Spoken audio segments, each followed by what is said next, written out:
Again, welcome everyone to our session on countering white Christian nationalism in Lent. My name is Leah Schade. I am the co-founder of the Clergy Emergency League, and we are so grateful that you all could join us during this time. I want to share with you a little bit about who we are. Let's try to close these out here. There we go. So the Clergy Emergency League was started in June of 2020, and we are a grassroots network of more than 2,600 clergy across the United States. We provide support, accountability, resources, and networking for clergy to prophetically minister in their congregations and the public square in this time of political upheaval, social unrest, and partisan division. You can visit our website at clergyemergencyleague.com. If you are a clergy person or a seminarian, or you teach at a seminary, or you're retired clergy, you're welcome to join the Facebook group. If you are a member of a congregation and would like to support our work, you can sign up for our email list and also like our public Facebook page. And we'll put these links into the chat for you as well. We have several emphases for the Clergy Emergency League. One is to reclaim scripture and theology from the harmful interpretations of white Christian nationalism. We support clergy to attend to self-care because this is very demanding and often stressful work. We provide support for countering disinformation, brainwashing, and cult mentality in congregations. We sustain the ongoing work of dismantling racism and white nationalism. And we respond to threats and dangerous situations that impact clergy and congregations. Our steering committee is made up of myself. Again, I'm Leah Schade. My co-founder is Reverend Stephen Fearing, who is going to be one of our moderators today. And then other members of the committee are Reverend Robert Franick, Reverend Pamela Griffith-Pond, Reverend Lauren Grubaugh-Thomas. The three of them will also be serving as moderators. And then Reverend Nelson Rebel, who's not able to be with us today, but he is also one of our moderators. And Reverend Stephen Fearing will open with prayer. All right, folks, welcome to this space. The Lord be with you. And also with you. Let us pray. First, let's breathe together. Friends, let's breathe in God's mercies and breathe out God's mercies to others. Breathe in God's grace and breathe out God's grace to others. Finally, breathe in God's justice and breathe out God's justice to others. Holy God, we give you thanks for this space, a space of learning with our fellow colleagues. We are grateful that you call us to ministry, but that you do not call us to ministry alone. We are surrounded by a great cloud of witnesses this day, so be with us. Give us the open ears of the psalmist in Psalm 40 to hear what it is that you are saying to your church. We bless our colleague in ministry, Leah, and that you would give her the courage and wisdom to lead us, that we might learn from one another in this space. Gracious God, above all this day, we name white Christian nationalism as sin. And we seek to approach this important conversation not from a place of guilt or shame, but rather of a place of joy by acknowledging that by liberating ourselves and our congregations from white Christian nationalism, that we open ourselves up to the fullness of your intention for creation. And remind us this day that we serve you and you alone. So help us be courageous witnesses to that truth, that ours is the kingdom of heaven, and that kingdom supersedes any and all other powers that vie for our allegiance. Keep us with open ears and courageous hearts. This day we pray in the triune name of God, the Creator, Redeemer, and Sustainer. May all of us, God's beloved children, say, Amen. Amen.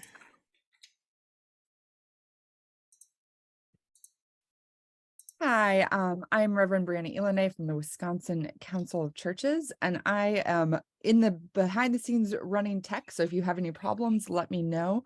But also, I am delighted to welcome the Reverend Dr. Leah D. Schade as our presenter today.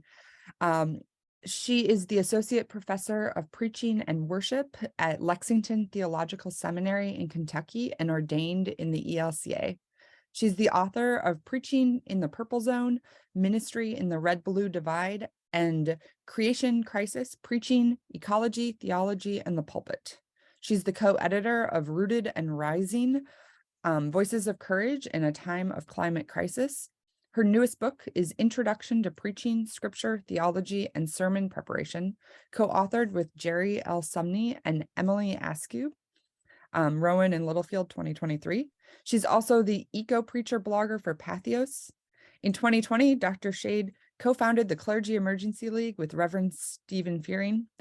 The Clergy Emergency League is a grassroots network of more than 2,600 clergy across the United States that provides support, accountability, resources, and networking for clergy to prophetically minister to their congregations and the public square in this time of political upheaval and social unrest and partisan divide. We are delighted to have you with us and to launch us on this journey as we prepare for Lent. Thanks so much, Brianna, for your introduction, and thanks to the Wisconsin Council of Churches, who is helping to co-host this event. And we're going to go right into it and get started. I want to let you all know that this session is being recorded. We will pause it during the small group breakouts.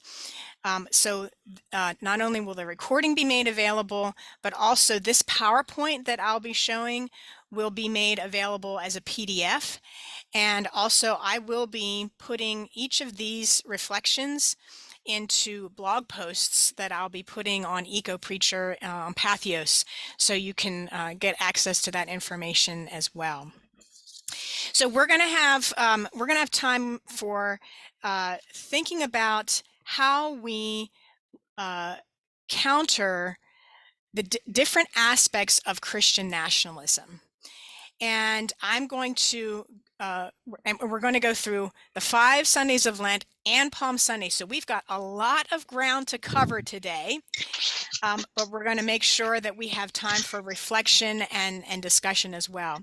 I do ask that to please mute your microphone, and there will be time for Q&A at different spots, so then you can unmute, but please do keep that muted during the presentation.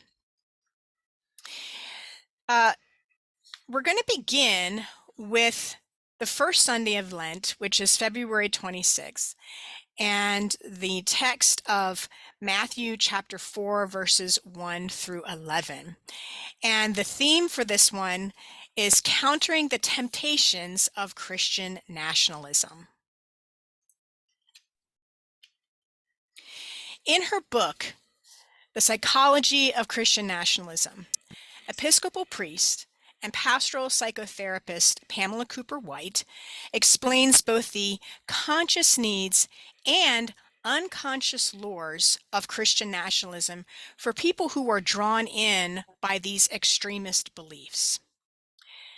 Some of the conscious motivations include the need for belonging and a sense of purpose, fear of the loss of white social status, resentment, and desire for power,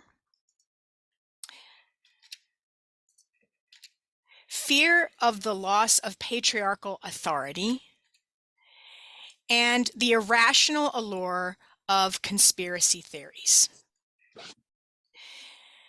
But there are deeper drives that adherents of white Christian nationalism may not hold in conscious awareness that nevertheless cause them to act in ways that are self-sabotaging and violent toward others. Some of those include the magnetism of groupthink, So the draw of a narcissistic leader in leading that, and the effects of personal trauma can all lead people to become Christian nationalists of varying degrees in ways that defy all rational analysis. And again, a reminder, if you're to please put your microphones on mute. In Matthew chapter 4, verses 1 through 11, the three temptations Satan offers Jesus are strikingly similar to the allures of Christian nationalism.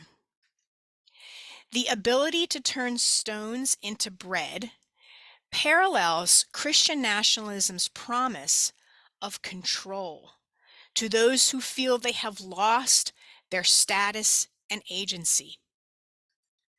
The goading of Jesus to throw himself down off the pinnacle parallels the belief system that pushes people to, in a sense, sacrifice themselves for the cause of their leaders, mistakenly believing that they will be magically protected from any consequences. And we saw this really on display in January 6th with the insurrectionists.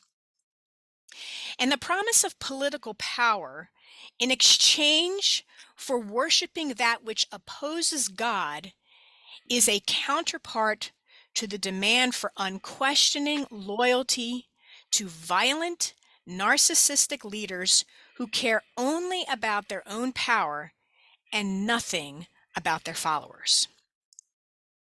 So a sermon addressing Christian nationalism based on Matthew chapter 4, verses 1 through 11 might ask, how can our church model basic decency, compassion, caring, honoring our neighbors, protecting the weak, and ministering to those who have been hurt by this abusive, corrupt, and racist system?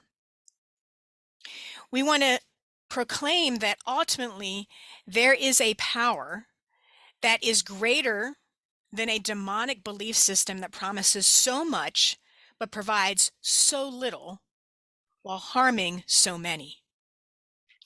That power is one of generosity, curiosity, creativity, joy, nonviolence, justice, and peace.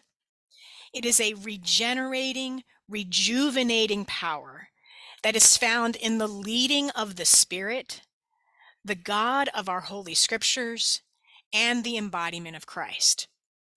And it is Christ who strengthens us to resist those demonic temptations and stay true to our faith in God. So with each of these segments, I'm going to offer to you a central question, a central claim, and a central purpose. This is a framework that I introduce in the book that's coming out actually next month, Introduction to Preaching. And these are just suggestions for you, and you'll have time to talk about this in your small groups. But this is something that can help guide a sermon that will give both the energy, the direction, and the destination for a sermon. So, our central question, how can our church be an agent of the Holy Spirit in the wilderness, ministering to those who have been drawn in by the abusive, corrupt, and racist system of Christian nationalism, as well as those who have been victims of it? Our central claim might be, Christ strengthens us to resist the demonic temptations of Christian nationalism and stay true to our faith in God. The central purpose of this sermon is to challenge listeners to confront the temptations of Christian nationalism and renew their ministries of prophetic truth-telling, advocacy, and activism in the season of Lent. Now, of course, depending on what kind of congregation you're ministering to, you may need to qualify some of these. You may have to be very careful about what language you use. You may have to frame this in a way that does not push people to kind of stop their ears and not want to hear anymore. But you may be in a congregation that's ready to hear this kind of more direct language and can preach a sermon based on that. So let me pause here and see if there are questions. And we won't have a lot of time for questions. You'll have certainly time for this during your small groups, but I want to just pause. And if there's anything, you can put it into the chat, or you can raise your hand, and our moderators will let me know if there is a question about this particular this topic of countering the temptations of Christian nationalism. I see Alexis raised her hand. I have two questions, and if you think you're going to cover them later, I'm happy to wait. But one comes to mind that I have beloved veterans who I want to be mindful of, and so I'm curious if there are suggestions about that. And then the second question I have is, if we have congregations with whom this might kind of feel like we're preaching to the choir, how can we take it to the next level, so to speak? Or there might be another metaphor for that, but not just, yeah, we all agree with each other and we feel great about it. So I'm curious about that as well. Yeah, excellent, excellent.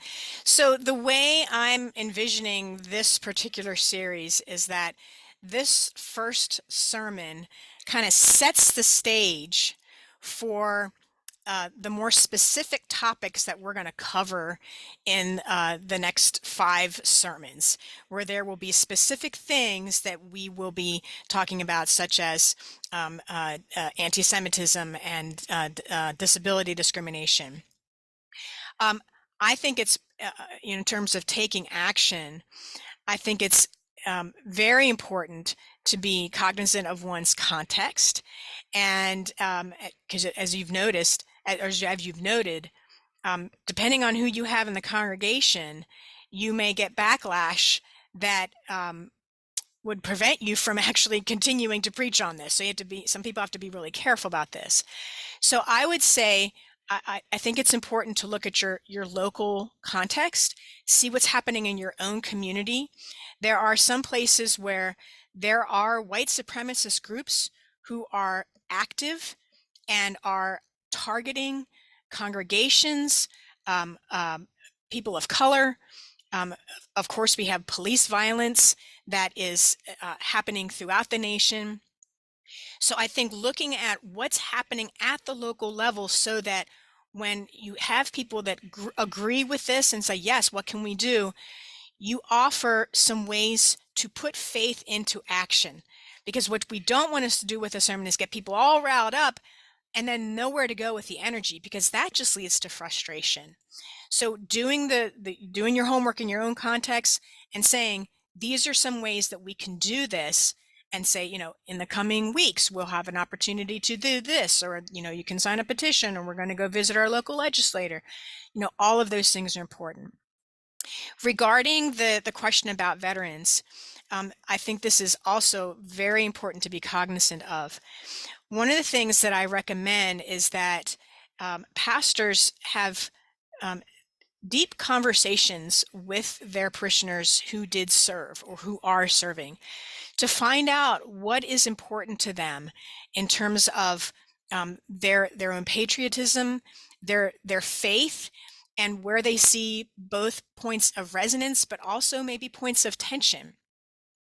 And then when we preach sermons that may be considered unpatriotic by certain people, if we've laid the groundwork to say, this is not attacking those who served, this is really listening to their concerns and finding a way to build bridges so that we can build the kind of country that serves all people and not just those who have the most wealth, and oppresses those who have no voice or agency.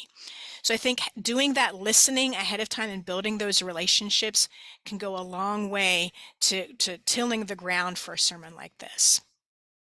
Thank you. Yeah, great question. Great question. We are going to, and I'm sure there are more questions, but I want to make sure we get through our next Sunday, which is on anti-Semitism. So let's move on to that. So on March 5th, which is the second Sunday of Lent, this would be focusing on the text of Genesis chapter 12, verses 1 to 4. In the summer of 2017, hundreds of angry white men carrying torches, most of them likely identifying as Christians, marched in Charlottesville, Virginia, chanting, "Jews will not replace us." As Carter Hayward observes in her book, The 7 Deadly Sins of White Christian Nationalism, this chant, "Jews will not replace us," signaled the hateful and Christo-fascist substance of the anti-Semitism lurking throughout Western Christian history and manifest shamefully in contemporary America. Anti-Semitism has deep roots going back to biblical times when the Hebrew people were demonized, invaded, conquered, and enslaved in cycles of violence and forced migration. History is replete with repetitions of this cycle in various forms, whether the pogroms in Europe, the Shoah, the Holocaust in Nazi Germany, or the 2018 murders at the Tree of Life Synagogue in Pittsburgh, Pennsylvania. Even today, progressive Christian clergy, however, and congregations sometimes inadvertently reinscribe harmful anti-Semitic stereotypes in their interpretations of Scripture. This can happen through supersessionism, also called replacement theology or fulfillment theology, which asserts that Jesus has replaced the Jewish covenant and succeeded ancient Israel with the church. It can also happen by uncritically reiterating negative characterizations about the Jewish leaders, like when we think of the Pharisees as the bad guys. We have to understand what the original author's use of hyperbole meant and the rhetorical devices of argument and persuasion that seem to paint them in this light, but really are not meant to be anti-Semitic the way we understand it today. So a sermon series on Christian nationalism can lift up Genesis 12, verses 1 through 4, as a counter to the inaccurate, misguided, and harmful characterizations of the Jewish people. In this sacred story, God calls Abram to a new land, promising to bless those who bless you in verse 3a. Note the theological intention here is not to replace anyone, but to offer ever-expanding blessings to those who treat the Jewish people with respect and honor. At the same time, there are consequences for those who curse this group of beleaguered people. But the overarching theme of this passage is one of ever-expanding circles of blessedness. So, especially as the Christian church moves toward Holy Week, when stories of Jesus' crucifixion can be used to rationalize characterizing Jews as Christ killers, it's important that preachers explicitly speak out against this false and demonizing language. Jews are not the enemies of the church, nor are they the enemies of God. Jesus was himself Jewish, after all. So, in fact, it is Christian nationalism which opposes the God of the Jews, the God of Jesus, and the God who wants to make the whole world blessed with peace. So when we break the cycle of violence and become peacemakers, as Jesus instructed us, we will come to know the promise of blessedness made to Abram and his descendants and all who bless them. With that in mind, here are some suggested central statements. So a central question, central claim, and central purpose. Our central question might be, in what ways do we perpetrate anti-Semitism? And how can we affirm the blessedness of Jewish people in the face of Christian nationalism? Our central claim might be, God's blessing of Abram offers ever-expanding blessings to those who choose to treat the Jewish people with respect and honor. And our central purpose would be, this sermon calls out the false narratives about Jews perpetrated by Christian nationalism, while calling for the church to help break the cycles of violence and become peacemakers. We have about 3 minutes before we break into small groups, so let me pause here and see if there are any questions. Leah, did you see that note by Betty? I don't know if you saw it or not, but we had a member who's here with us today who is a veteran and just made the important note that not all U.S. military personnel are hardline conservatives, and that not that you were saying that, but just a helpful reminder to all of us that they are not a monolith. So thank you, Betty, for that reminder, and thank you for your service too, by the way. Thank you. Absolutely, absolutely. I think it's very important that we, as you said, Stephen, not think of really any group as having a monolithic ideology. That counts for whether we're thinking about groups according to race or culture or their economic status or their physical abilities or whether they've served or not. It's very important. That's why I said we have to listen to our veterans to find out what's important to them. As a matter of fact, many of them have felt betrayed because of the way they have not been cared for by the government that they swore to protect.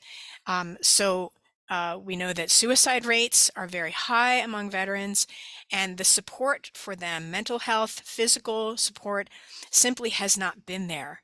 And so it's really important that we attend to their needs, that we honor their service, and also think about where are the points of tension, where are the pain points that we find that we can speak to as a church and preach a gospel of peace in the midst of that. So thank you very much, Betty, for alerting us to that. Are there any other questions before we break into small groups? Okay, so here's what's going to happen. You're going to be put into a small group, and they will be moderated by our members of the steering committee of the Clergy Emergency League. And there are going to be 2 guiding questions. One is, the points I made about the biblical text and the theme, which do you think would resonate most in your preaching context, and why? And a second question is, what are ideas you have about sermon approaches for these texts and topics? Because sometimes we can ping off of each other and think of things together that we might not think about when we're alone in our study or at the coffee shop thinking about our sermons. So before we go on to the next Sunday of Lent, I just wanted to give a little plug about a preaching survey that I am conducting right now. I'll put the link into the chat a little later, but this is a survey on ministry preaching and social issues. This is the 3rd wave of a research study that I've been conducting since 2017. And it's an anonymous survey. It takes about 15 minutes to complete, and it runs through the end of this month. Would love for all of you to take the preaching survey and share what it's been like for you to be preaching and ministering during this very divisive time in our nation's history. So like I said, I'll put that link into the chat in a little bit. Okay, now we're going to talk about countering the misogyny and toxic masculinity of Christian nationalism. This is looking at one of the texts for the third Sunday in Lent on March 12th. And that text is John chapter 4, verses 5 to 42, which is the story of Jesus' encounter with the woman at the well. In October of 2016, a tape was released of then presidential candidate Donald Trump bragging about the things he could do to women because of his stardom. The infamous grab them by the pussy line should have been enough to torpedo his chances at election. Instead, it was barely a bump on the road to the presidency for him. Why? In her book, Red State Christians, Angela Danker suggests that evangelical Christian women who helped deliver Trump to the White House are conditioned by the purity culture of conservative patriarchal Christianity to see themselves as possessions of men rather than as human beings with their own rights. In this viewpoint, women are vessels to be passed from father to husband, and they are to make themselves available to men as a sign of their purity before God. So the idea of being sexually grabbed and used was not too far off from this distorted worldview. Purity culture is part of the toxic masculinity of Christian nationalism, which is a movement by, for, and in support of men, says Danker. Carter Hayward adds that the sin of misogyny feeds the culture of Christian nationalism. Ambivalence, dislike, prejudice, hatred, and violence are all manifestations of misogyny, which men direct toward women, and women direct toward each other and even themselves. Hayward says, misogyny teaches girls and women to disparage ourselves in relation to men. The story of Jesus' encounter at the well with the woman from Samaria stands in stark contrast to the misogyny and toxic masculinity displayed by Trump and other men. There's no grabbing of anything here. There's no grabbing of any person here. Jesus does not forcibly take anything from the woman. Instead, he engages her in respectful conversation that ultimately leads to her restoration in the community. Yet, the misogyny and purity culture of their own time is the unmistakable context for their frank conversation about her lack of a husband.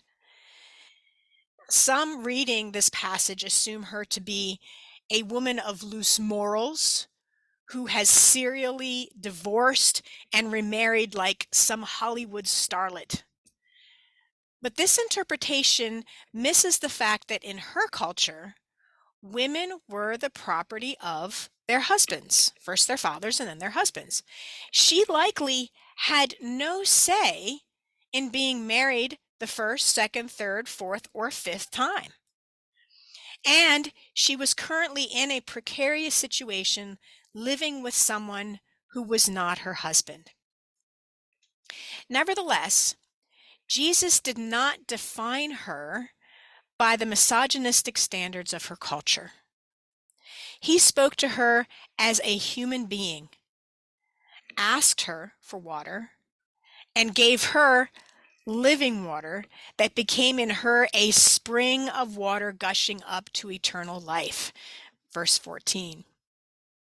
Her personhood was no longer defined by her purity. Instead, she testified about Jesus to her neighbors, and they listened to her. Thus, Jesus empowered her, affirmed her personhood, and trusted her to bring the message of his ministry to her community.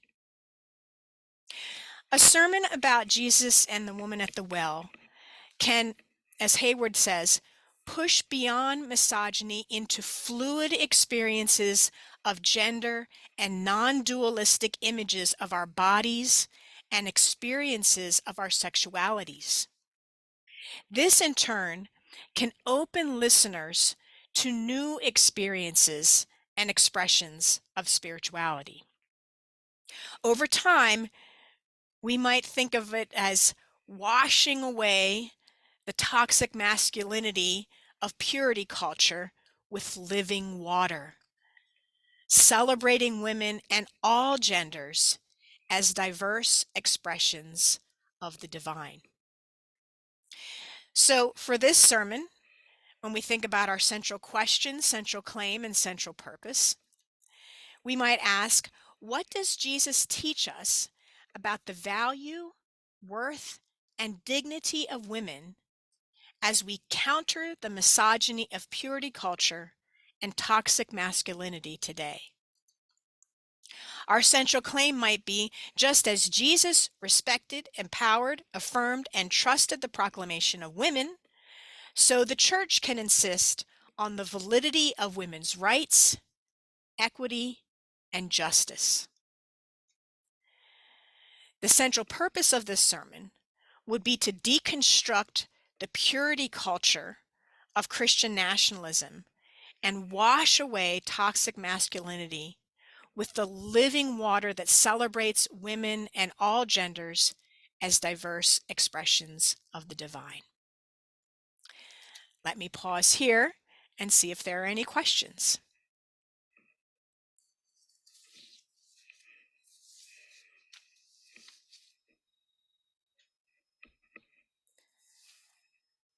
Any thoughts about misogyny? Yes, please, go ahead. When you construct this, do you recommend starting with the central purpose? I'm just curious about your process in the order and what guides that.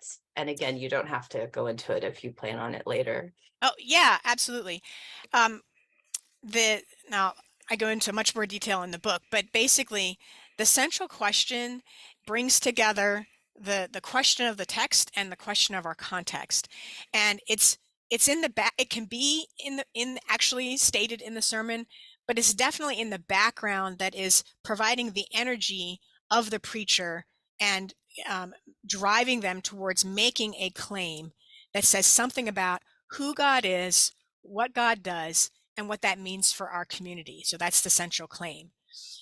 The central claim can be explicitly stated in the sermon, or again, it can be more in the background and informing the sermon. The central purpose is definitely more in the background.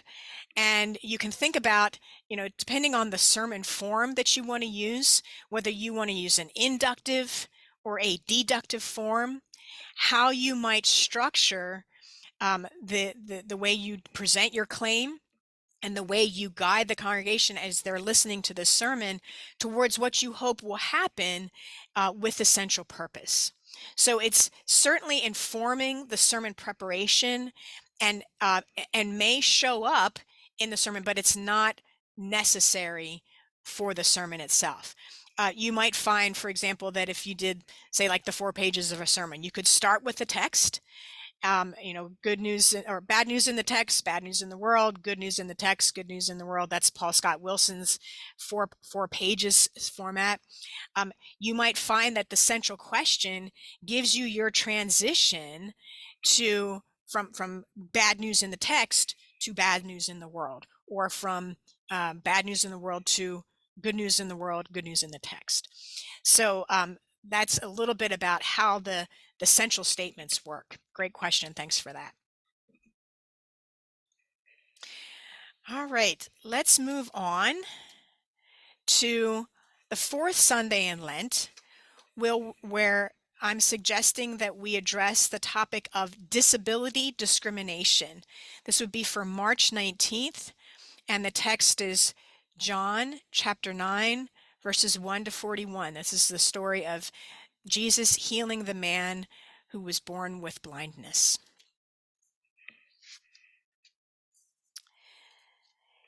In a sinister program, benignly titled Action T4, the Nazis carried out the systematic murders of some 100,000 Germans they deemed unworthy of life or unfit for life.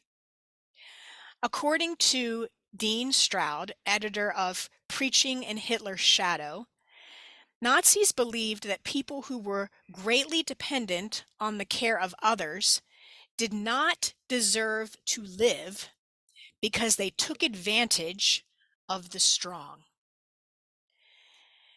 Dean Schade says, in a world where love had no meaning, the notion of caring for the helpless and those with special needs carried no worth or merit. The mentally and physically challenged were viewed as only a drain on society. As a result, the forced euthanasia of the Action T4 program was carried out in secret against targeted patients who were transported to killing facilities where they were gassed, starved, or killed through lethal injection. Christian nationalism today carries forward the belief that those with disabilities are worthy of nothing but mockery, disdain, and contempt. We see one example in Donald Trump's infamous ridicule of a disabled reporter and his disparaging rhetoric against those who are weak. But the banality of evil, to use the words of Hannah Arendt, is most evident in the policies and practices that discriminate against those with mental and physical disabilities, such as defunding mental health initiatives, failing to accommodate an employee's disability, and refusing service to those who are blind, those who are who are in wheelchairs, just to name a few. The story of the man born blind in the Gospel of John offers an opportunity for preachers to address disability discrimination. In this extended narrative, Jesus heals a man who cannot see, which sparks a fury among the religious leaders. They demonize the man, saying that his blindness was a result of sin. Yet, the man holds his own against their accusations and turns the tables on them with wry humor and forthright testimony about Jesus. This man is neither weak nor a drain on society in this story. Jesus sees him as a human being whose healing can give glory to God. Later, Jesus confides in him the purpose of his mission, trusting him with his own knowledge, divine wisdom, and purpose. Now, a word of caution about preaching a sermon based on John chapter 9, verses 1 to 41. We need to be careful not to inadvertently perpetuate ableist stereotypes about blindness in the way we tell this story. This can happen by using blindness as a metaphor for sinfulness. Now, this is something that Jesus admittedly seems to do in verse 41 when he says, if you were born blind, you would not have sin. But now you say, we see your sins remain. So We need to remind listeners that Jesus is, in fact, turning the tables on those who have controlled the narrative about who is sinful and who is not, who is worthy of life and who is not.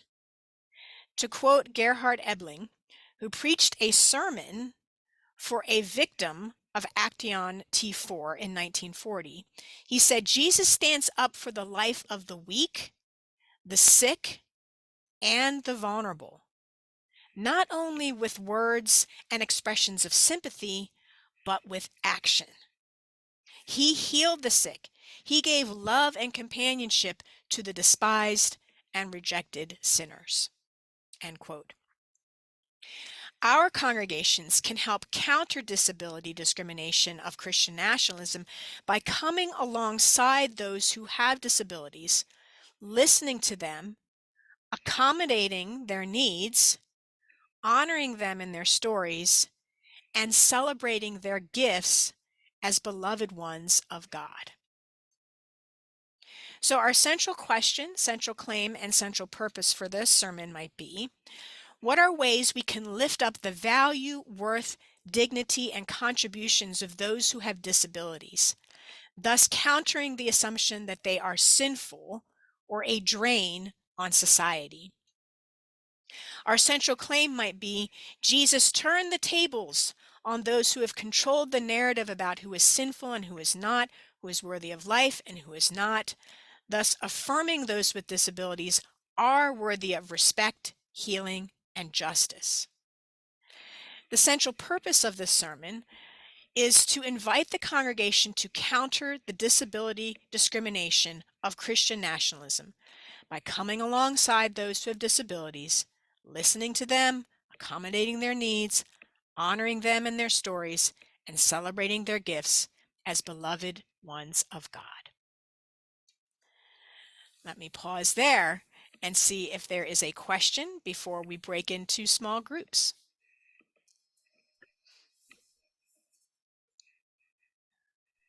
I think Peter has a question, Leah. Sure, go ahead, Peter. I happen to be totally blind, so that this text is particularly tender. Yes. So I think that we need to be careful about even the language of, we need to lift up the gifts of the people with disabilities rather than recognize. Your language at the end was much better than at the beginning, but that a friend of mine once asked me whether or not what I had to say about this text, because it was all about blindness, and it's not about blindness. I think that if we get stuck in the metaphor of blindness as being something that has to be healed, that we miss the point of Jesus' intention of building community, inclusive community, or in the words of Howard Thurman, beloved community. Yes. And recognizing the value of, without having to change the status of the blind person or the person with a disability. Because if our goal is to change the status of the person with a disability, we are in a losing battle. Can you say more about that losing battle by wanting to change the status? Can you expand on that a little bit? Yeah. One of the I think failures of the congregation or Christianity in general is that we see that Jesus enters into the lives of people with disability and heals them, and it's a translation issue.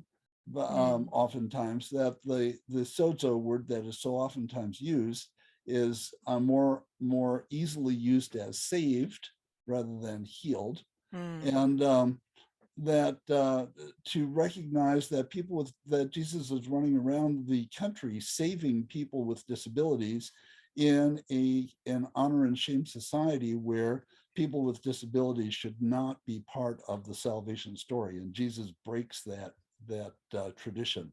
And so it's not a matter of trying to change the change the situation of the person with a disability, but to change the status. And I also heard you said change the system that created this inequality in the first place. Is that, Well, did I yeah, hear that yeah, correctly? yeah, that's absolutely right. And that's why at the end, at the end of the story, what is it, 38 or something like that, Jesus comes and says, do you believe in the Son of Man? And he says, I don't know. I've never met him. And he said, he stands before you. Mm. There is this, the creation of new community then that takes place at the end of the story. And so it's about how do we create this new community, this resurrection living community that we're committed to. That is so beautiful, Peter. First of all, thank you for the correction, and thank you for sharing those insights, for your courage just to speak and forthrightly. Thank you. That, I'm sure, is going to be incredibly helpful for our small groups as we are discussing this text. So we're going to now do the same thing as before. You're going to think about what would resonate most in your preaching context and why, and what are ideas for your sermon approaches. Wonderful. What we're going to do now is hear from our moderators who have been guiding the discussions for the past 2 sessions. And I'm going to call on each one of them to share what insights or questions came out of their small group that they think other groups would like to hear. And I'll start with Lauren Grubaugh Thomas. And Lauren, what would you like to share that came out of your group? Thank you, Leah. So in this last session, the group was sharing some personal stories of the ways in which the disability has impacted them or their loved ones. Several of our folks shared about the experiences that they have had.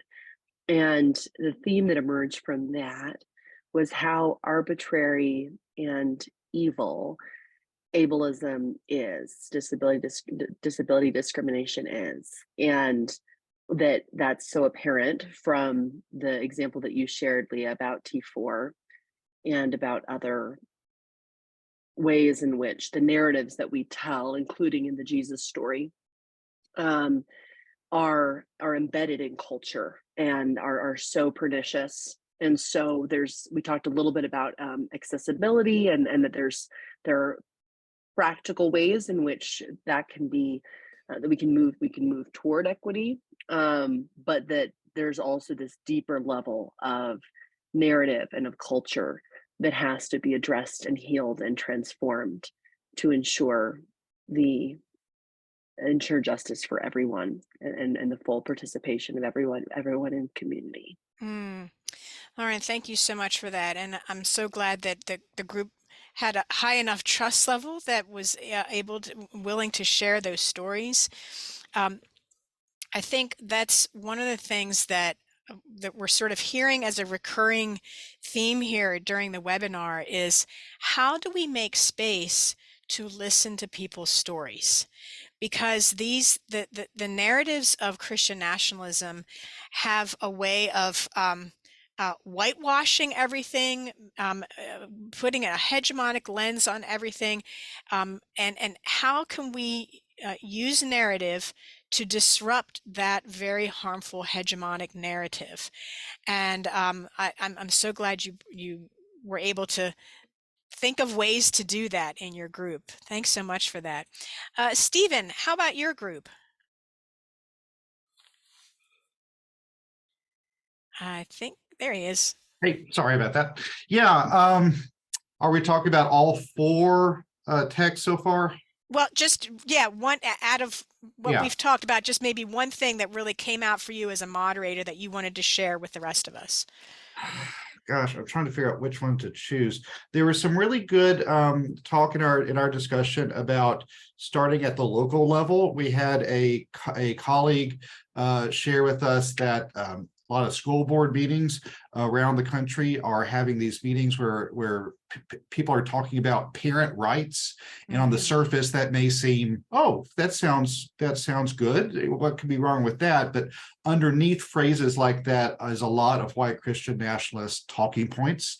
So that was one thing that we talked about. One was keeping an eye out for the roots of fear that is underneath basically all of white Christian nationalism.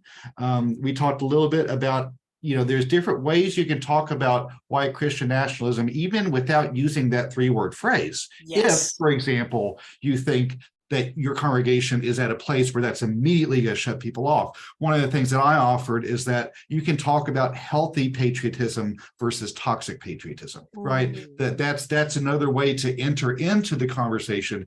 If you don't feel that your congregation is at that place yet where you can name white Christian nationalism as sin.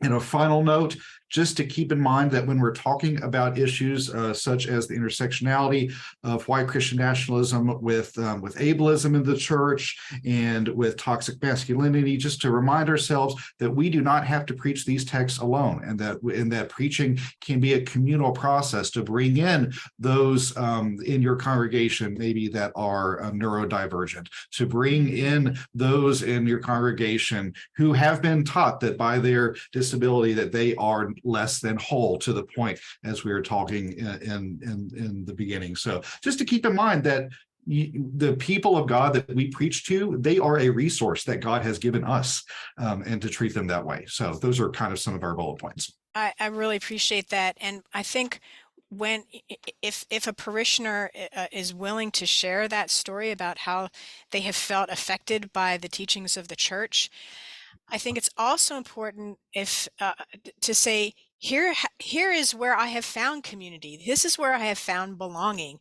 And if we can affirm what congregations are doing to create that healthy space, so that people have a vision of what to work towards, so that we're not just saying what's bad, but we're showing what is the vision that God is calling us toward. What does beloved community look like when it comes to any of these issues?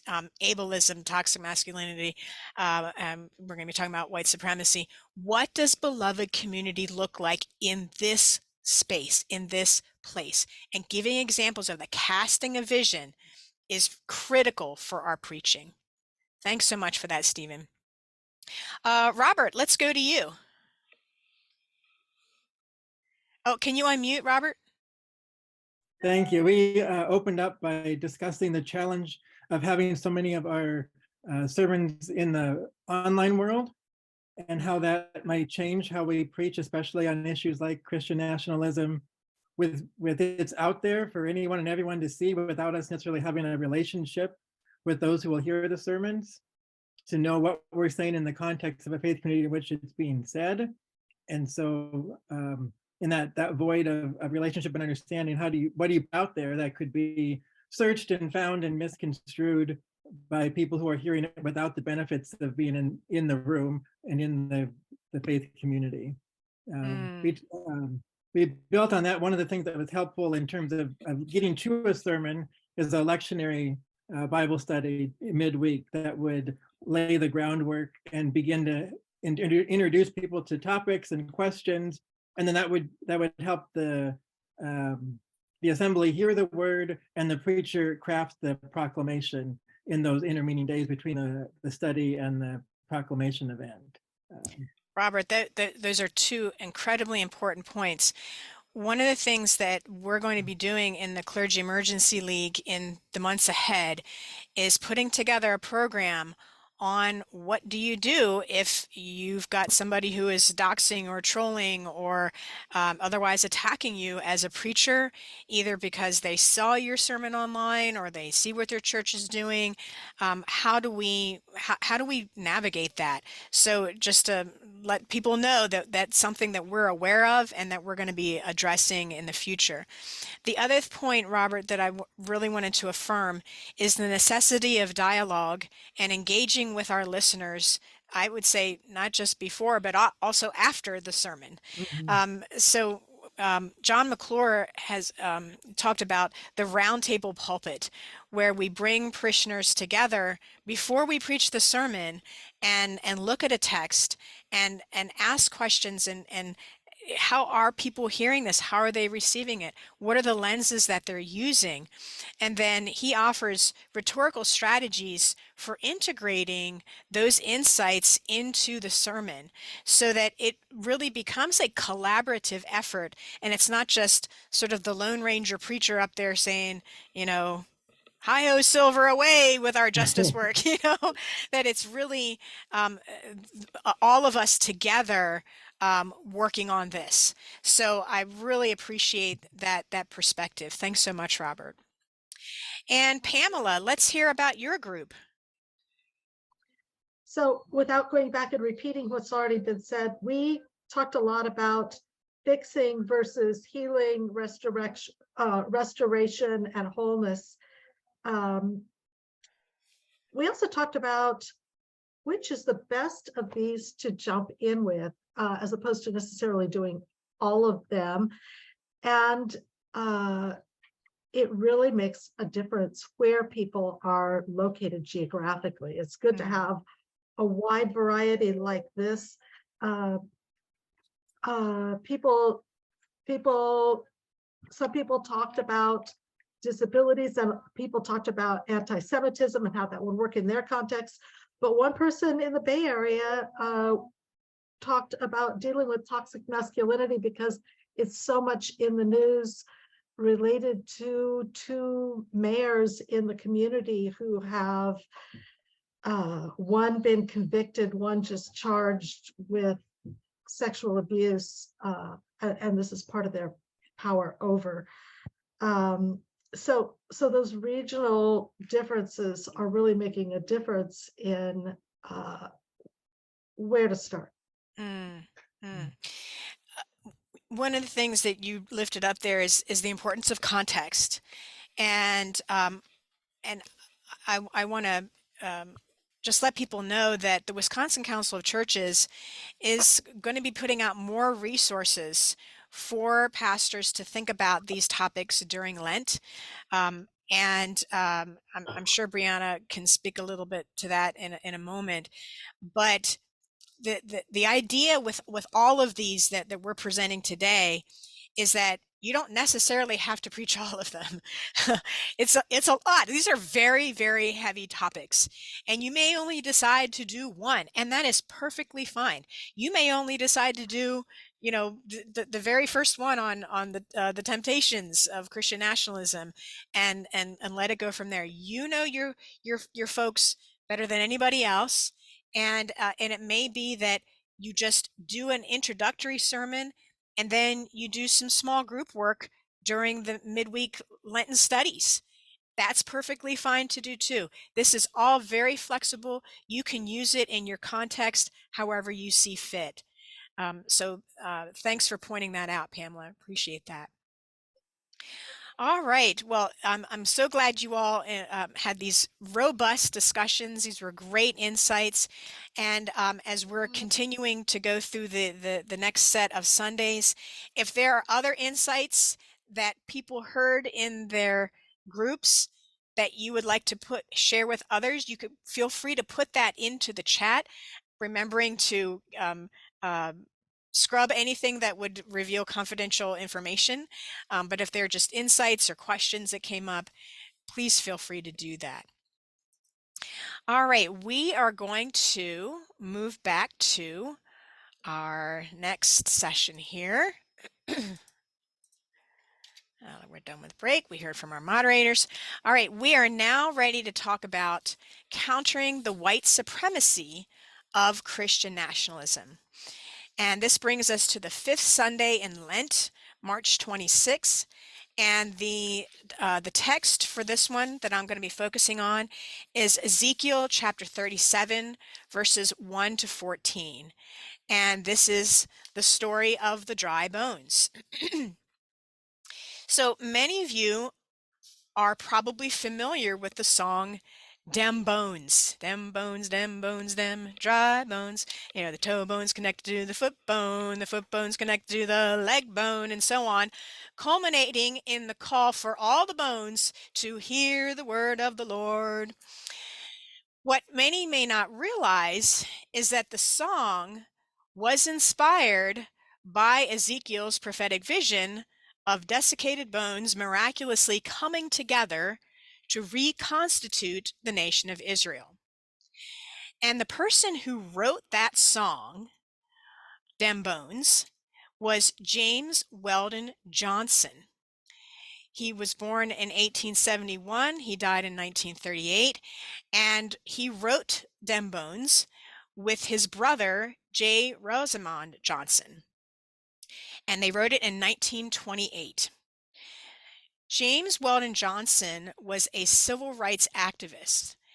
And here's the other hymn that you probably have heard of, Lift Every Voice and Sing, which is, of course, the anthem of the civil rights movement.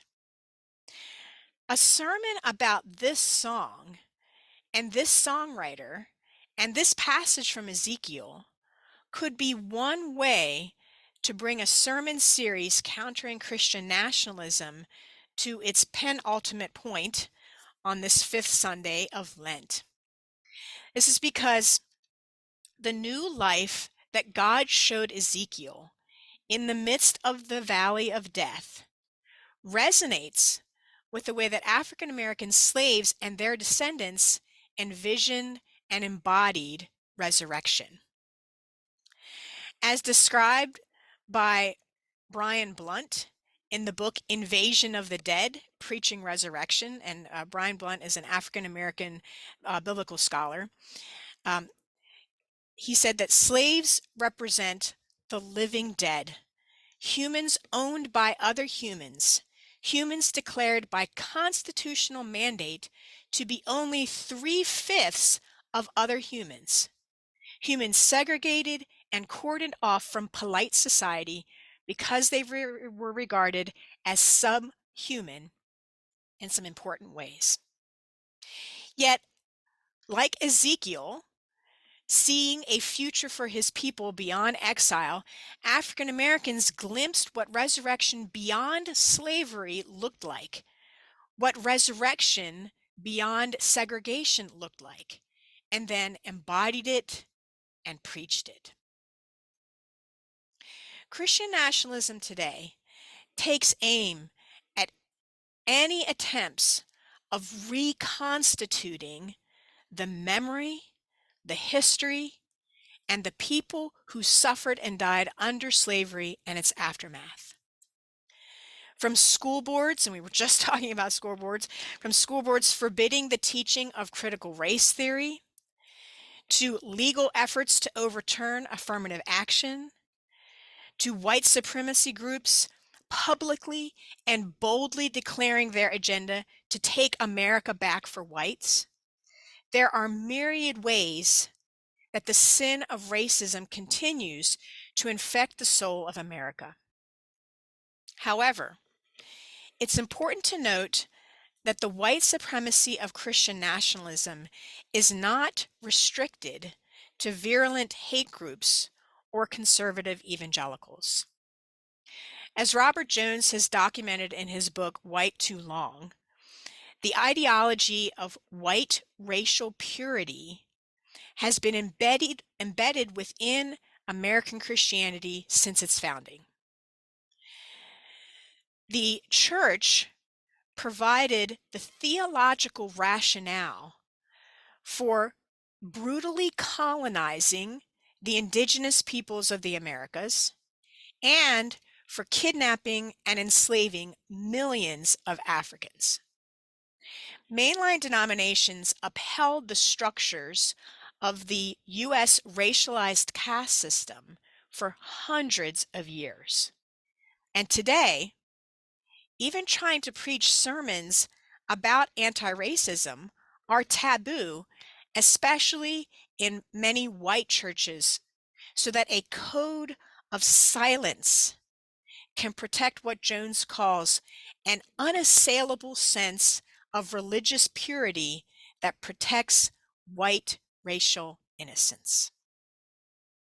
One way that churches might help to connect the bones and reconstitute the Black community is by advocating for voting rights and calling for the end of gerrymandering, which literally disconnects Black neighborhoods from the body politic.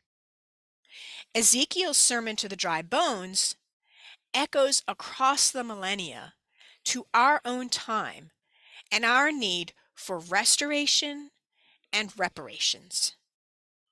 God is already doing this work, so how will we stand alongside Ezekiel and prophesy? So our central question, central claim, and central purpose might be, how can the church help to reconnect the bones and reconstitute the Black community, just as Ezekiel prophesied to the Valley of Bones?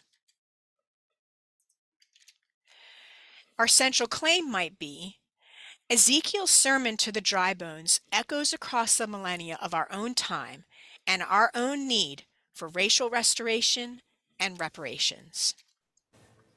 And the central purpose for this sermon is to urge the congregation to take concrete actions for racial justice, such as advocating for voting rights and calling for the end of gerrymandering, so that Black neighborhoods can be rejoined to the body politic and exercise their own power and agency.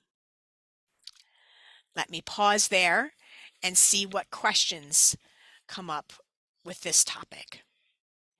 Dr. Schade, big Yes. surprise, I have something. But I'm wondering, I'm feeling so excited about all of these topics. And I have between 45 and 50 people who attend. And I can see different people being also excited by particular ones and maybe not. So the situation that's coming up is what to do next, or knowing that I'm just naming a situation and also remembering what you said about how it can be frustrating if there isn't an outlet for the issue that's addressed. And so I don't quite wanting to address all and knowing that that's probably not possible, but then wanting to honor what passions might arise from folks hearing these things. Is that enough to kind of, does that make sense what I'm wondering? Yeah, so it sounds like you're again pushing for something a little more concrete. Is that what I'm hearing? Yeah, but then that's also reasonable for those of us who serve small congregations. Yeah. And I'm kind of thinking about your purple dialogue too, like maybe at the end of the series we decide, well, which of these do we want to do? Yeah. So maybe. Yeah, that's a great idea to, if you explain to the congregation, and I would say, if you're going to do a sermon series like this, that you want to give people a heads up about it. That's one of the reasons why we're doing this session early in the month. Ash Wednesday isn't until like February 22nd or something. So you've got some time now to talk with your governing board and say, here's what we're going to do. What are your thoughts? How, or to talk to your education group and say, hey, how can we organize some discussions about this midweek? And then how can we, if you can think about what happens after Holy Week, right? So what can we have? What structures can we put in place for maybe a follow-up session on one or all of these topics, where perhaps you bring in a panel discussion with people in the community who can speak to these issues in a credible and authoritative way to help the congregation think about what are next steps for us. It might also be something that can be done between congregations, where you say, okay, let's partner with this group, this congregation that we've already done some work with, and see where we can cross-pollinate. What are some things that we can do together, so it's not just our little congregation, but that we're linking with others, because we can do so much more together than we can ever do by ourselves.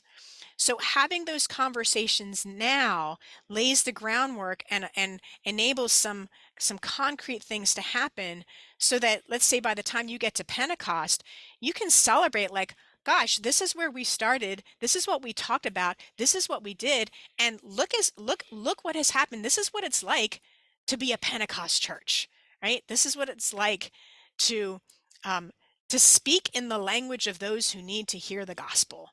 Not that we're making them come to us, but we're going to them and we're listening and we're speaking and we're dialoguing and we are helping to create that beloved community. So I hope that's helpful, Alexis, and I really appreciate that question. Thank you. All right, so Leah? we're going to now move to the last in this series on Christian nationalism, and then we're going to have time for small groups. So this one is countering the violence of Christian nationalism. And this would be for Palm Sunday, which this year is on April 2nd. The text would be Matthew chapter 27, verses 15 to 31. At the January 6, 2021 insurrection on the grounds of the Capitol, there were public displays of two means of execution: a gallows for hanging and a cross for crucifixion. The violent mob planned to use the former to kill the vice president and other elected officials. They used the latter as a source of prayer for the success of their endeavors. It is tragically ironic that they missed the irony of their actions. And I mean irony in the literary sense, where, as in a Greek tragedy, the full significance of a character's words or actions is clear to the audience, but unknown to the character. Did they not realize that the very cross symbolizing their faith was used to execute Jesus, a political prisoner of the Roman Empire? What level of cognitive dissonance is required to miss the parallels between the throng calling for Jesus' execution on Palm Sunday and their own violent mob? Excuse me. Let me pause for a second. So, what level of cognitive dissonance is required to miss the parallels between the throng calling for Jesus' execution on Palm Sunday and their own violent mob calling for the execution of political leaders?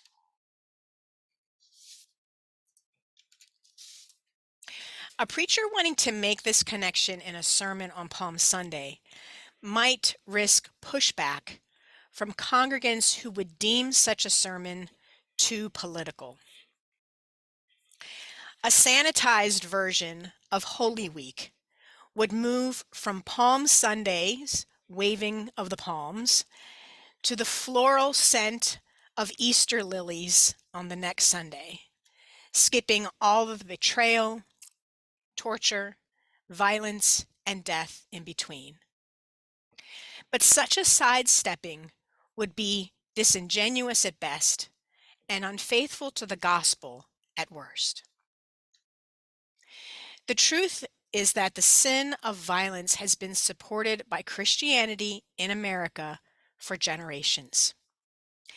Carter Hayward says, "No one paying attention in America or in American churches could fail to notice that our national culture centers around a pride strengthened over time by the fondness of many white Christian American men and some women for wars, guns, conquest, police and military readiness, and scapegoating others deemed alien, unpatriotic, or dangerous to the white Christian all-American way."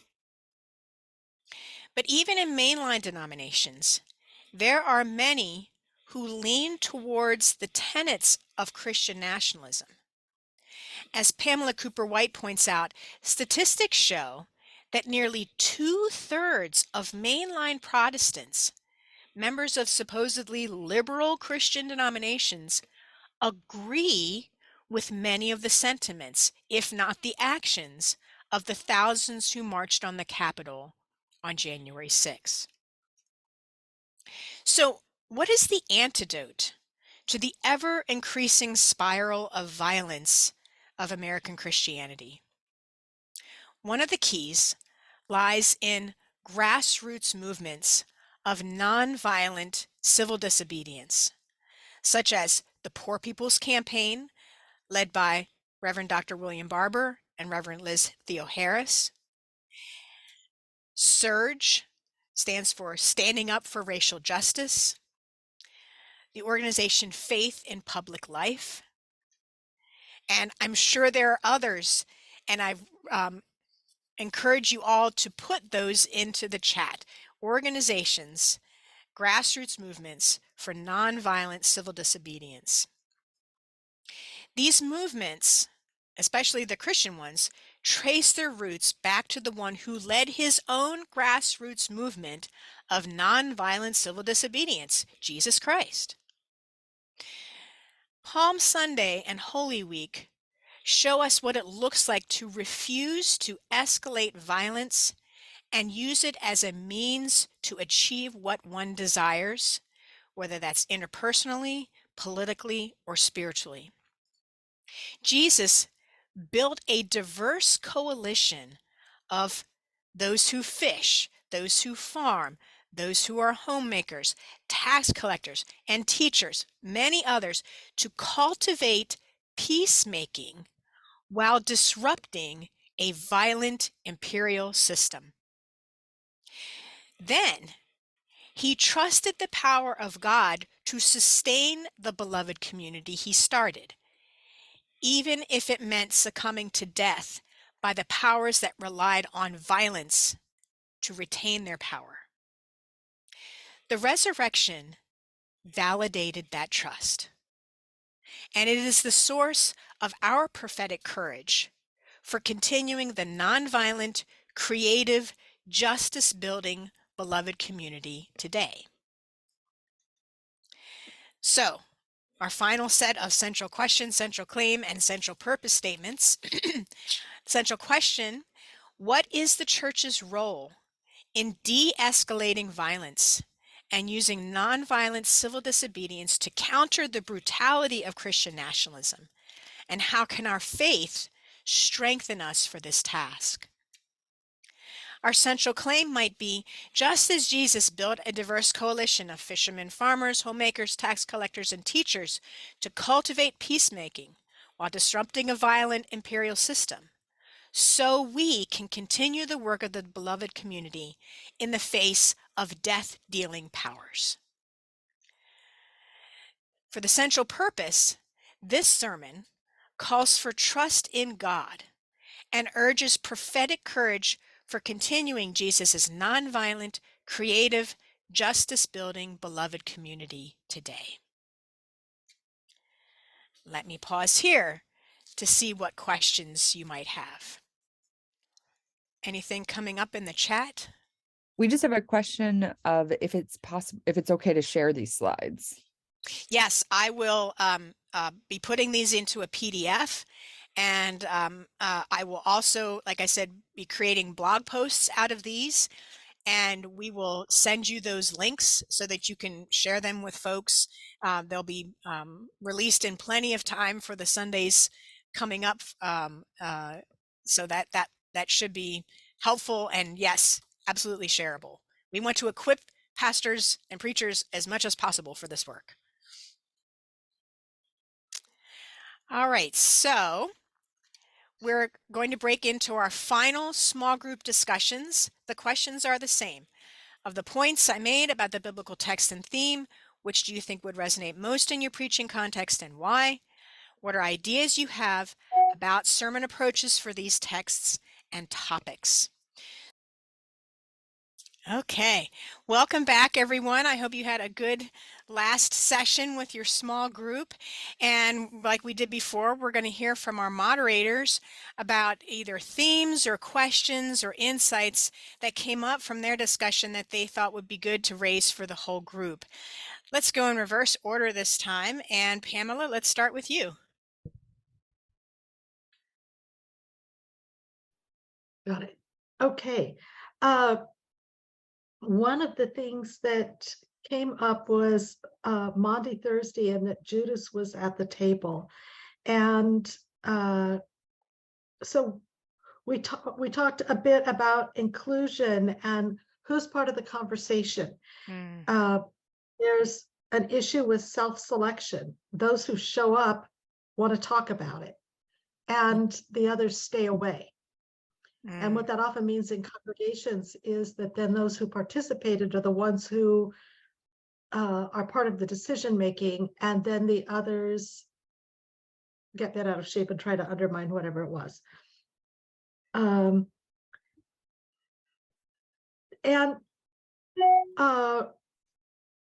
it kept coming up. Connections to Holy Week kept coming up, and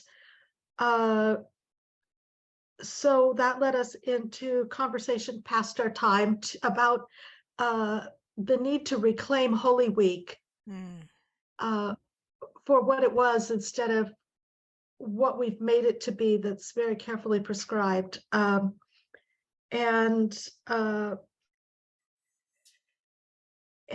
having kind of given over the opportunity to preach on Palm Sunday to the Passion narrative, so that we're not setting the stage. It's neither the culmination of the Lenten texts nor setting the stage for the rest of Holy Week. I think those were the most significant points. That's really helpful, Pamela. I wish we had another hour. We could go all the way through Holy Week, but I think what's resonating for me in this is that maybe it's time for preachers to reclaim their voice in the Holy Week services. I'm not saying that the liturgy for these services can't speak for itself, but given the times that we're in, where theological framing is really necessary, and given the fact that one of the things that happens in Christian nationalism, and I would say in certain evangelical theologies, is the emphasis on me and Jesus. And like, as long as Jesus died for my sins and I'm washed by the blood, I really don't care who else's blood is spilled. That's really harmful theology. And even if we're in congregations where that's not what is normally preached, it's in the air. It's being spoken about on social media. It comes up in radio programs, podcasts, television. It comes up in movies, and it's in some way, shape, or form also spoken in the halls of Congress. So I think it's important for preachers not to cede the space in the public square to explain that what's happening in this passion narrative is not just Jesus dying for your sins. That, yes, that is part of it, but this is about Jesus showing the brokenness of a system that requires the death of the one who's trying to make it better. That is what we need to be focusing on. So I would encourage preachers to maybe gently or maybe more assertively reclaim your time, reclaim your time in the pulpit for Palm Sunday, for Maundy Thursday, for Good Friday, for Saturday Easter Vigil, and for Easter Sunday, to make that claim in one way or another. Thank you so much, Pamela, and your group. All right, let's go to, I can't remember who was second to last. I think it was Robert. Robert, let's go to you next. All right. So one of the, that's a good segue. And thinking of reclaiming our time, we talked a lot about the assumptions that we make as preachers about our listeners, for good or for ill. We go in with lots of energy from seminary, from conferences like this, from our own study, our commitment to justice and equality and equity and all that stuff. And we just say, here you go, here it is. And then the pushback comes, and that can even lead to our own loss of employment in communities. And on the flip side, we may be in a community where we think, oh, this is a small, rural, conservative community, and I can't say this, and I can't say that, when really the people there are ready and open to hear, and we get a more positive response than we may have initially anticipated based on an uninformed assumption. That's a really important point, Robert, and it pushes back on the narrative that red states or red areas are completely red. I wish I had this graphic, but somebody created a graphic that shows what America actually looks like if you show the voting patterns in much more granular detail. And it's not like just this block of red states in the South, for example. There is blue all over the place. And one of the things that I think we need to have a conversation about in our congregations is how do we serve those who are in need of the church to be a voice for the voiceless, for the oppressed, for those who are being demonized or attacked by this dominating Christian theological narrative. So if our church wants to be one that says we're not going to talk about anything so that we don't make anybody angry, recognizing that there are people desperate for the church to say something, please say something on my behalf. If we're willing to sacrifice that group, then let's just have a conversation about what that means and who we are as a church. If, on the other hand, we're willing to say, we're actually going to come alongside those who have been marginalized, who don't have voice, who have been outcast, and provide space and think about what it looks like to advocate for them, knowing that we may lose members who feel that their own power is being threatened. And, we talked about that fear all the way through. Then we need to have that conversation as well. But I think sometimes you need a Joshua moment, like who will you serve? Who will you serve this day? Choose this day whom you will serve, and plant your flag and say this is who we're going to be. And if others feel like this is not the place for them, then be pastoral and help them find a congregation that is a better fit. That's one way to approach it. I'm not saying it's the only way, but it's something that I think that what your point brings up is worth considering. Thanks so much, Robert. Let's go to Stephen next. Yeah, I echo a lot of the great points that we've heard here. We heard the testimony of a colleague who is a woman of color who was asked to come into a predominantly white congregation for the specific purpose of outreach and ministry to a community of color, and how eventually the orthodoxy and the orthopraxis of that congregation did not match one another, and basically said to her, we want to go back. We want to go back to model leadership of basically a white male such as me. So we were witness to a bit of that. Another one of our colleagues mentions that when we talk about violence, we don't just need to talk about the violence out there, but the violence that is within us, and as a way of avenue of going into that in terms of ways that we are complicit in systems that hurt our neighbors. And I think those were kind of the two big highlights for us. And then also I'll just add on to that for me, serving a predominantly white progressive leaning congregation, that for many of us, the danger of those of us in predominantly white spaces, even that consider ourselves progressive, is that we think we're not part of the problem, right? We say, but we said Black Lives Matter. We think that we're, that we're not part of the problem. That gets us off the hook. That's something I'm struggling with myself. The congregation that I serve, recently we did a reading of a document I'm sure most, if not all of y'all, are familiar with, MLK's letter from Birmingham jail. And towards the end of it says, I'm paraphrasing here, but saying that he is much more frustrated, not with the active opposition, but with the lukewarm ally. That is what he found more frustrating and even more of an obstacle than the Klansmen. It was the white progressive clergy person saying, hurry up and wait. Now's not the time. So that's a helpful message for those of us that are in predominantly white progressive leaning communities. Stephen, I think you're touching on something that is really difficult for those of us in those spaces to hear, but it is a necessary truth that until we actively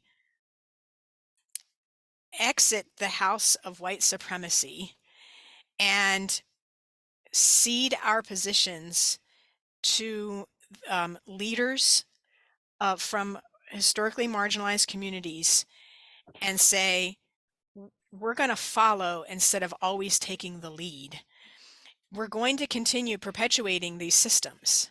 Mm-hmm.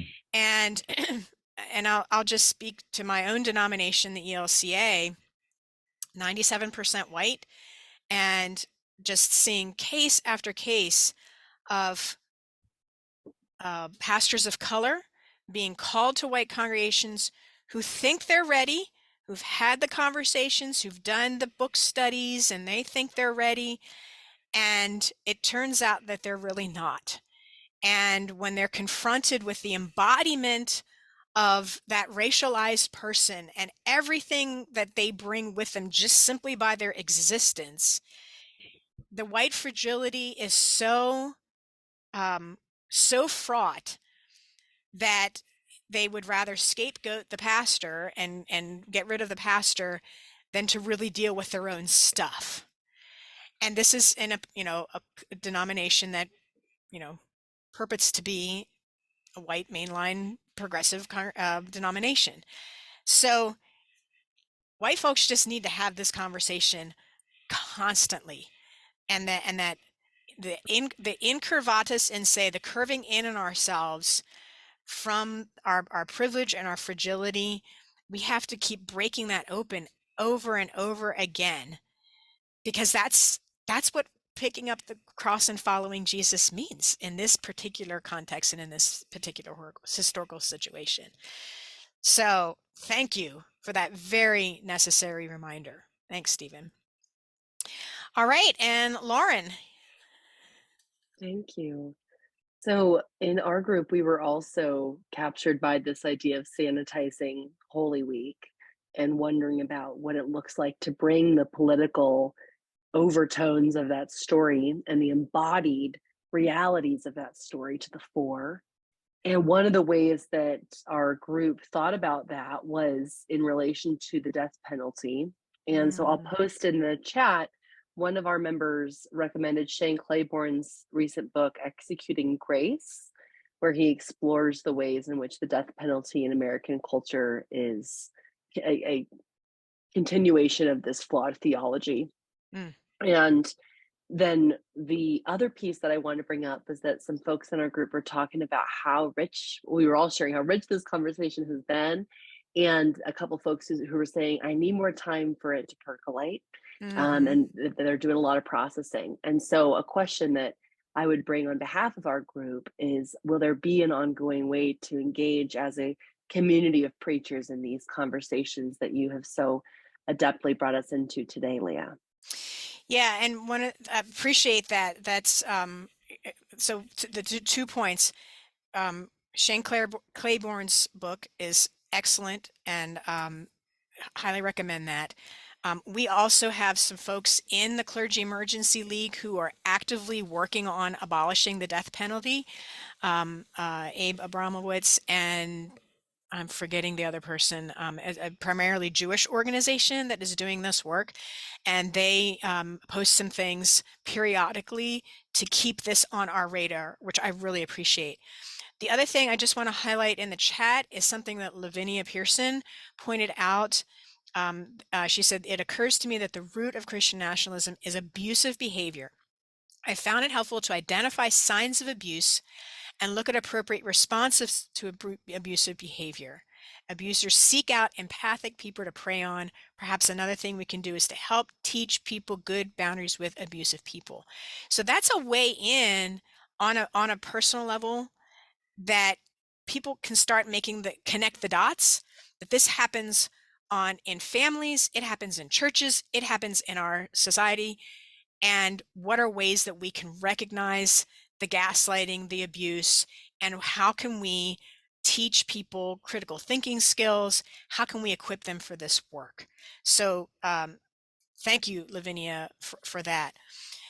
Regarding ongoing support, that actually takes me back to, I'm going to go back to a screen share because I'm going to share with you some things that that we have coming up.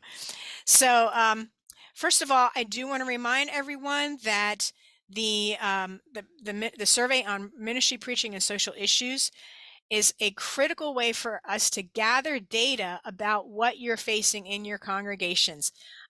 It's in the chat. Like if you kind of have to scroll up, I'll put it again when I stop sharing the screen share. But please take time to enter that information, because that is always helpful for us to gather this data to find out what is it like for you to preach in this time. So looking ahead, what are the plans for programming to support your prophetic ministry in this coming year, as well as expanding leadership and infrastructure within the Clergy Emergency League?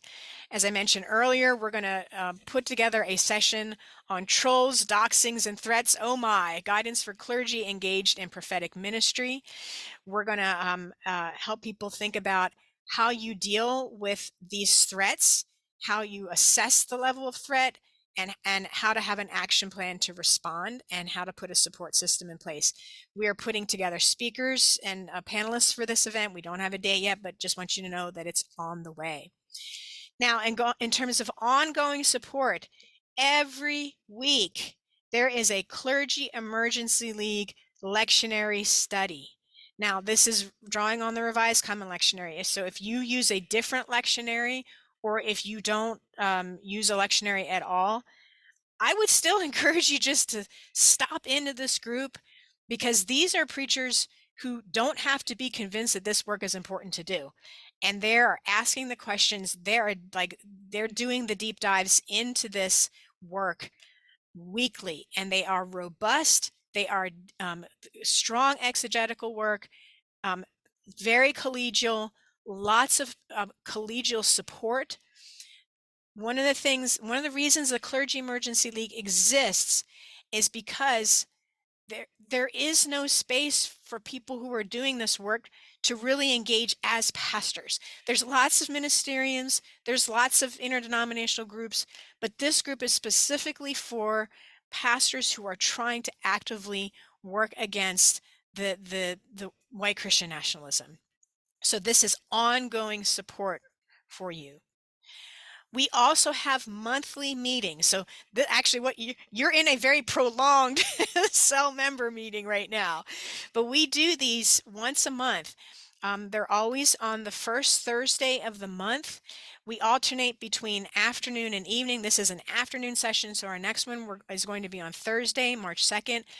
They're always an hour. They never go this long. This is a special webinar thing that we're doing, but we always have a theme. We have time for discussion and ongoing support. So be aware of that. Get on our mailing list. You get a reminder about it. Get on Facebook. You get a reminder about it. Wait, before we get to sending prayer. So those are things that are coming up. I will say that if you all have found it helpful to do this webinar about preaching texts in particular, let us know. And if this is something that we want to do on a periodic basis, where let's say we take a season of readings and we just like blast through them in a session where, like, my hope is you've gotten some practical ideas, things that you can use, if not for this season, for in the future. I'm hoping you've made connections with people who share your passion and your commitment for doing this work. And that, if you're saying like, yes, let's do more of this, please let us know. We can absolutely think about doing this on a periodic basis throughout the year. I'm seeing thumbs up. Thanks, David Rogers. Before we close out our time together, I wanted to give time to Brianna to talk about what's coming up in terms of programming and support for pastors with the Wisconsin Council of Churches. Go ahead, Brianna. Thanks. Yeah, we've got a lot going on and a lot going on. We're having a lot of these conversations off also behind the scenes, but some of that is coming out publicly. And so one thing that's coming up this weekend or kind of early next week is Reverend Jen Butler from Faith and Public Life will be doing a tour of Wisconsin, but we are live streaming most of the events. And then on Tuesday morning, there is an event that's targeted for clergy and faith leaders that is online only. And so I put the link in the chat. Go ahead if that is something that is interesting to you. It's going to be good. There's a lot of energy going into this. So click down there. There's kind of a different registration page for each event, and we'll be sending out all the links and that information. I've actually kind of behind the scenes, even as this has been going on, been working on that a little bit. So that is happening. And then the other thing is we are in the process of doing a study guide. Leah has contributed to that. And we started out with this question of like, how do we counter white Christian nationalism, and kind of shifted it a little bit, knowing that like, if we say, hey, here's a study guide on white Christian nationalism, that's not something that a lot of people can use in their context. And so we are releasing a study guide called Jesus and Justice in Public. And it's this question of how do we engage with faith and democracy together? How do we help the church be a robust influence on life and on civic engagement? So keep your eyes open for that. The plan is that it should be released on Monday. Please say a prayer for us because we're pulling it all together this weekend. But we will do that. And I am planning on sending out this recording, hopefully early next week sometime. And I'll include a link to that study guide when I send this out, just so you can kind of get that directly. And we'll also include the PDF of these slides with that, so that people have that. And like I said, each one of these Sundays, I'm going to publish as a separate blog piece on my Eco Preacher blog on Pathos, and I'll put those in the Clergy Emergency League Facebook group, and so you'll have access to them there. I want to take some time for some thanks here. Our moderators have been fantastic. Thank you, Stephen, Lauren, Robert, and Pamela, for so collegially guiding these conversations. I'm just getting really good vibes from what was going on in those groups, and really, really appreciate your facilitation abilities on that. Brianna, thank you so much for running tech. You've done this for us for like, I don't know, 2 years now, and you're just fabulous. And we could not do this without you. You also create, maybe it was one of your colleagues who created the Facebook, or not the website page for registration, which was great. And we are so grateful the Wisconsin Council of Churches partners with us in this work. And we look forward to doing more of this in the future. All right. And Brianna, can you pray us out today? I can do that. Let's pray. Holy God, we thank you for this time, for this conversation, for all the learning that has happened in this space. We ask that you pour your Holy Spirit into us as we ruminate on what we have heard, as we listen to your Spirit, and as we prepare for this season of Lent. God, there is so much happening in our world and so many forces pulling at us and pulling at our world. We ask that you fill us with your prophetic voice, that you fill our communities with love and peace and justice. May we be your presence in the world. Be with us, fill us, and send us. Amen. Amen. Thank you, everyone.